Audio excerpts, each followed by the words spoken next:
On dit souvent que les marchés libres sont incroyablement efficaces, et c'est vrai, la plupart du temps. Mais parfois, ils se plantent, et de manière complètement prévisible. Pour piger comment ça arrive, on va se pencher sur deux des problèmes les plus classiques de l'économie, en commençant par une petite énigme toute simple. Alors, voilà la question. Pourquoi est-ce qu'on ne voit jamais d'entreprises privées qui gèrent des phares? Je veux dire, qui factureraient les bateaux qui passent, par exemple. C'est quand même un service ultra essentiel. Ça sauve des vies, des marchandises. Alors pourquoi le marché, si performant d'habitude, semble incapable de s'en charger? La réponse, en fait, elle est dans une faille fondamentale dans la logique même du marché. Eh bien, la clé pour résoudre cette énigme, et en fait pour comprendre tout un tas d'autres ratés du marché, tient en seulement deux questions. C'est tout. Deux petites questions qui vont nous permettre de décortiquer n'importe quel bien ou service. Bon, alors, quelles sont ces deux fameuses questions? En fait, avec elles, on va pouvoir classer n'importe quel produit ou service, et surtout, on va pouvoir prédire si un marché libre est capable de le fournir efficacement ou pas. La première, c'est ce qu'on appelle l'exclusivité. L'idée est simple. Est-ce qu'on peut techniquement empêcher quelqu'un qui n'a pas payé de se servir d'un bien? Prenons un exemple tout bête, une baguette de pain. Bien sûr que oui, c'est facile. Si on ne paye pas, pas de pain. Maintenant, pour la lumière d'un phare, là c'est tout de suite beaucoup plus compliqué.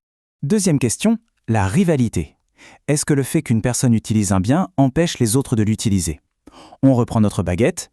Si je la mange, personne d'autre ne peut manger cette baguette-là. C'est logique. Mais revenons à notre phare.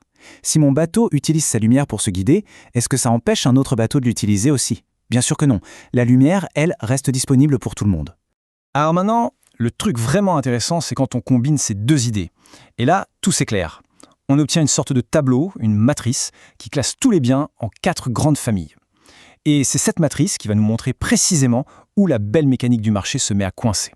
Allez, regardons vite fait les deux catégories où tout roule, où le marché fonctionne nickel. D'abord, les biens privés, comme notre fameuse baguette. Ils sont à la fois excluables et rivaux. Le marché adore ça, il gère ça parfaitement. Et puis on a les biens de club. Pensez à un abonnement Netflix. C'est excluable, pas de paiement, pas de film, mais ce n'est pas rival. Le fait que je regarde une série n'empêche absolument personne d'autre de la regarder. Là aussi, le marché s'en sort très bien. Et voilà, là voici cette fameuse matrice. On voit bien nos 4 cases. Et c'est là, dans les 2 cases du bas, celle des biens qu'on appelle non exclusibles, que les ennuis commencent vraiment.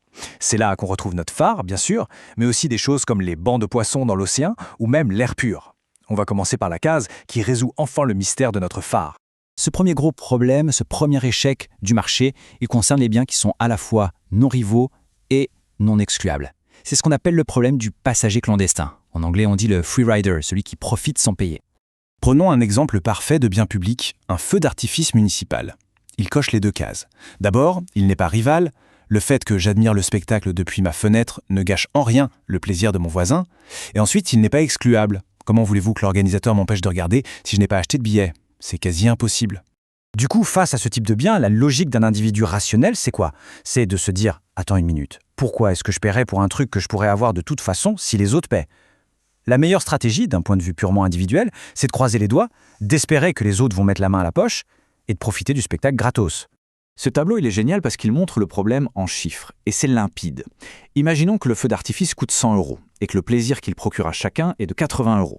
Regardez bien ce qui se passe. Si je suis le seul à payer les 100 €, au final, je suis perdant de 20 €, pendant que l'autre, lui, il gagne 80 € de plaisir sans rien débourser. Face à ça, la conclusion rationnelle, c'est que personne ne va vouloir payer. Résultat, pas de feu d'artifice, alors même que, collectivement, c'était une bonne idée. Le marché, laissé à lui-même, ne produit tout simplement pas assez de ces biens-là. Ok, passons maintenant au problème qui est en quelque sorte le miroir du premier. Que se passe-t-il quand on ne peut toujours pas exclure les gens, mais que cette fois, la ressource est rivale, c'est-à-dire qu'elle peut s'épuiser? Là, on tombe sur le deuxième grand échec classique du marché. C'est un biologiste, Garrett Harding, qui a vraiment popularisé cette idée en 1968 avec une phrase assez percutante. « La liberté dans un bien commun mène à la ruine de tous ». Ce qu'il décrivait, c'est une situation où une ressource est partagée, accessible à tous, et où cette liberté même mène, presque inévitablement, à sa propre destruction. Le raisonnement est vraiment la clé ici. Prenons son exemple classique, un pâturage partagé par plusieurs éleveurs. Si un éleveur décide d'ajouter une vache de plus, c'est lui et lui seul qui touche 100% des bénéfices de cette vache. Mais le coût, c'est-à-dire un peu moins d'herbe pour tout le monde, ce coût-là, il est partagé entre tous les éleveurs. Du coup, pour chaque individu, le calcul est vite fait, le gain personnel est toujours plus grand que sa petite part du coût collectif. La conséquence, tout le monde a intérêt à ajouter des vaches encore et encore, jusqu'à ce qu'il n'y ait plus d'herbe du tout et que le pâturage soit ruiné. Alors, au final, qu'est-ce qu'on doit retenir de tout ça? On vient de voir deux problèmes qui ont l'air d'être l'opposé l'un de l'autre, mais en fait, ils viennent de la même racine, l'impossibilité d'exclure ceux qui ne participent pas. Pour résumer, c'est assez simple. D'un côté, on a les biens publics, comme notre phare. À cause du passager clandestin, le marché va systématiquement en produire trop peu, voire pas du tout. De l'autre côté, on a les biens communs, comme les poissons dans l'océan.